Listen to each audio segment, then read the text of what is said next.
નિજાશ્રિતાનામ સકલાર્થયંતા સધર્મ ભક્તૈરવનમ વિધાતા દાતા સુખાનામ મનચૈપ્સિતાનામ તનોતુ કૃષ્ણો ખિલમંગલમ નઃ. ઈષ્ટદેવ ભગવાન સ્વામિનારાયણ બગસરાને આંગણે બનેલ નૂતન મંદિરના મૂર્તિ પ્રતિષ્ઠા મહોત્સવ ઉપક્રમે આયોજિત શ્રીમદ સત્સંગી જીવનની કથાનું રસમાન કરાવતા વિદ્વાન આદરણીય વક્તા મહોદય શ્રી, આ સારા મંદિરના આ મહોત્સવના આયોજક પ્રેરક પરમ આદરણીય વંદનીય પૂજ્યપાદ સ્વામી શ્રી લક્ષ્મીપ્રસાદદાસજી સ્વામી, એમનું સંત મંડળ, હમણાં જ આપણે જેમને સાંભળવાના છે એવા વડતાલ સંસ્થાની પાઠશાળાનું સંચાલન કરતા પરમ પૂજ્ય સ્વામીજી, પૂજ્ય ભક્તિ સંભવ સ્વામી, રાજકોટ ગુરુકુળથી વધારેલા સૌ સંતો, ધોલેરા મંદિરના કોઠારી સ્વામી, ચિત્તળથી પધારેલા પૂજ્ય હરિચરણ સ્વામી, આ શુભ અવસરે અત્રે પધારી રહેલા પૂજ્યપાદ લાલજી મહારાજ,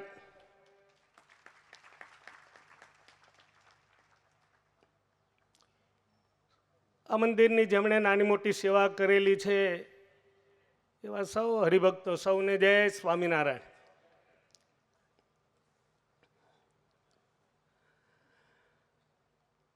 સ્વામિનારાયણ સંપ્રદાય એટલે ભક્તો કલ્યાણનો સંપ્રદાય છે, યાદ રાખજો. મંદિરો બન્યા,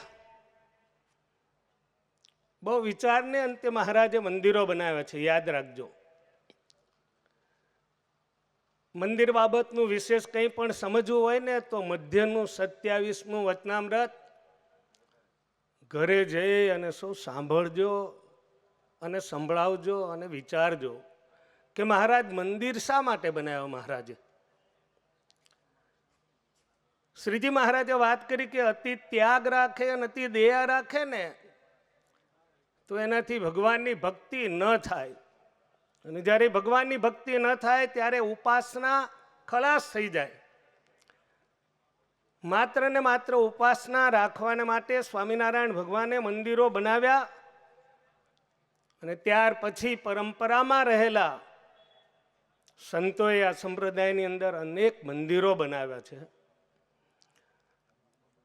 અહીંયા બગસરામાં બનેલું મંદિર 170 બાય 105 ફૂટ એની લંબાઈ અને ચોડાઈ છે. કેટલું મોટું મંદિર! 17,850 સ્ક્વેર ફીટમાં મંદિર બન્યું. આમાં જેમણે સેવા કરીએ છીએ એને શું મળશે? મંદિરનો ખૂબ મહિમા છે. મેં પહેલા વાત કરી કે આ સંપ્રદાય છે, કલ્યાણનો સંપ્રદાય છે. આમાં સેવા કરીએ છીએ ને એને ભગવાનનું ધામ મળશે, યાદ રાખજો. આ વાત શ્રીજી મહારાજે સમજાવી છે. નિષ્કુળાનંદ સ્વામીએ આ વાતની નોંધ લખી છે. જે મહારાજે વાત કરી એ જ વાત નિષ્કુળાનંદ સ્વામીએ લખી કે મૂર્તિ દ્વારે મનુષ્યનો, મૂર્તિ દ્વારે મનુષ્યનો થશે કોટીનું કલ્યાણ. એહ ઉત્તમ ઉપાય છે એમ બોલ્યા વરણી રાટ. શ્રીજી મહારાજ બોલ્યા અને નિષ્કુળાનંદ સ્વામીએ લખ્યું, જેણે કરી મંદિરની સેવા વળી સેવ્યા સંત મુક્ત જેવા, એનું ફળ છે અક્ષરધામ, પામી થાશે તે પુરાણ કામ. પણ એ છે વિશેષ વાત. આ સત્સંગની અંદર હરિભક્તો પણ જ્યારે એના હૃદયમાં કંઈ પણ શંકા થઈ છે ને ત્યારે સ્વામિનારાયણ ભગવાને પ્રશ્ન પૂછેલા છે. વડતાલનું 10મું વચનામૃત ભાદરણના ભગુભાઈએ સ્વામિનારાયણ ભગવાનને પૂછ્યું કે જીવનું કલ્યાણ કેવી રીતે થાય. બહુ વચનામૃત મોટું છે, ઘરે જઈને વાંચજો, સાંભળજો. પણ એમાં મહારાજે જે વાત કરી છે ટૂંકમાં કહું. સ્વામિનારાયણ ભગવાન કહે છે કે જ્યારે પ્રત્યક્ષ ભગવાન 2 રૂપે આવે છે. એક તો રાજા રૂપે આવે છે અને એક સંત રૂપે આવે છે. બેના ગુણ અલગ અલગ બતાવેલા છે. એ ગુણથી યુક્ત હોય એમને ભગવાન માની અને જે ભગવાનને ભજે એનું કલ્યાણ થાય. પ્રત્યક્ષ ભગવાન ના હોય તો ઓપ્શનમાં સ્વામિનારાયણ ભગવાન કહે છે કે ભગવાનને મળેલા જે સંત છે એમાં જીવને જોડી અને ભગવાનને ભજે તો એનું કલ્યાણ થાય. ઓપ્શનમાં શ્રીજી મહારાજ ત્રીજી વાત કહે છે કે જ્યારે ભગવાનને મળેલા સંત પણ ન હોય ત્યારે સ્વામિનારાયણ ભગવાન કહે છે કે ભગવાનનું જે સ્વરૂપ છે, ભગવાનની જે મૂર્તિ છે એનું ભજન કરે તો જીવાત્માનું કલ્યાણ થાય. હે, અહીંયા ઘનશ્યામ મહારાજ બેસે, સ્વામિનારાયણ ભગવાન મધ્ય મંદિરમાં, બાજુના મંદિરમાં માતા પિતા બેસશે. હે, આ બગસરાના પ્રદેશના આ બાજુના વિસ્તારના ભક્તો બહુ ભાગશાળી છે. તમને એવા એક સરસ મજાના એવા સારા સંત, વિશાળ હૃદયના બહુ સરળ સંત છે. યાદ રાખજો, લક્ષ્મીપ્રસાદ સ્વામીનો સ્વભાવ નિર્મળ સ્વભાવ છે, અતિ દયાળુ સ્વભાવ છે સ્વામીનો. સ્વામિનારાયણ ભગવાનને ગમે એવા એમના જીવનમાં સ્વભાવ છે, એવા એમના સંસ્કાર છે, એવું એમનું સંત મંડળ છે. તમે બધા ભાગશાળી છો. કેવું સરસ મજાનું મોટું મંદિર બનાવ્યું છે. અમે જઈને ત્યાં જોયું, અમને એટલું બધું આશ્ચર્ય થયું. અમને જે સંત બતાવવા આવ્યા તે એમને મેં કીધું સ્વામી તમારે આને બહુ સાફ રાખવું પડશે, એટલી બધી કાર્વિંગ ને એટલી બધી ડિઝાઇન છે એની અંદર. સ્વામી કહે છે કે સાચી વાત છે. હે, આ સાધુને તમારી પાસે શું લેવાનું હશે, વિચાર તો કરો. જીવનમાં કંઈ પણ આશા હોય તો એટલું કે હું જેનો સાધુ છું એ સ્વામિનારાયણ ભગવાન મારા ઉપર રાજી રહે અને મારાથી એવા પ્રયત્ન થાય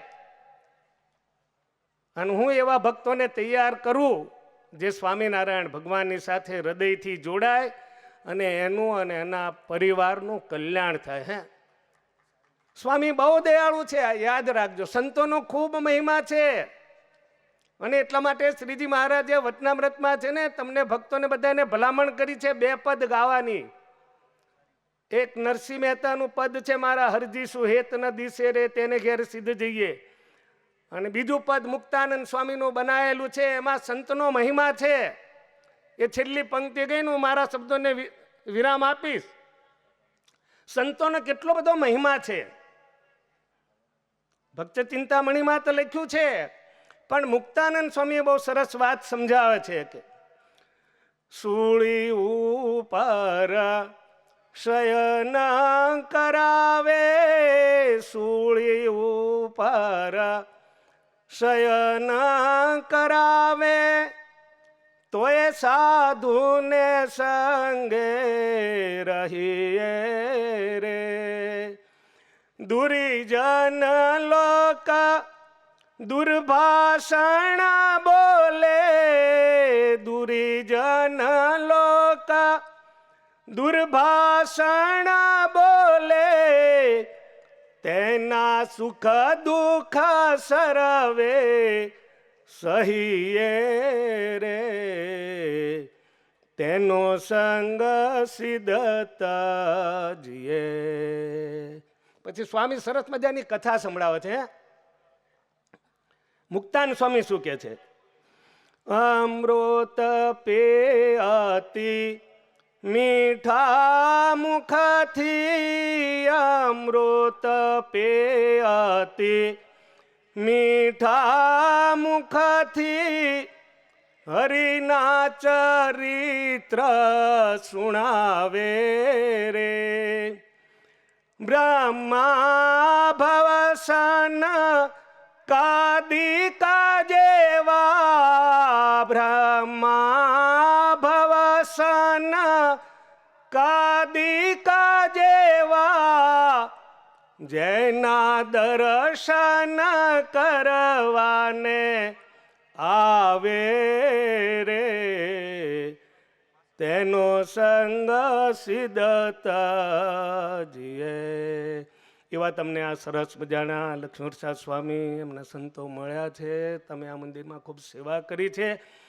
ભગવાન તમારા સૌના ઉપર ખૂબ રાજી થાય, તમારા પરિવાર ઉપર ખૂબ રાજી થાય. પણ તમને સૌને વિનંતી કે આ લક્ષ્મીપ્રસાદ સ્વામીનો હાથ ક્યારેય જીવનમાં છોડશો નહીં. એ તમને અક્ષરધામમાં પહોંચાડશે ને પહોંચાડશે. જય સ્વામિનારાયણ.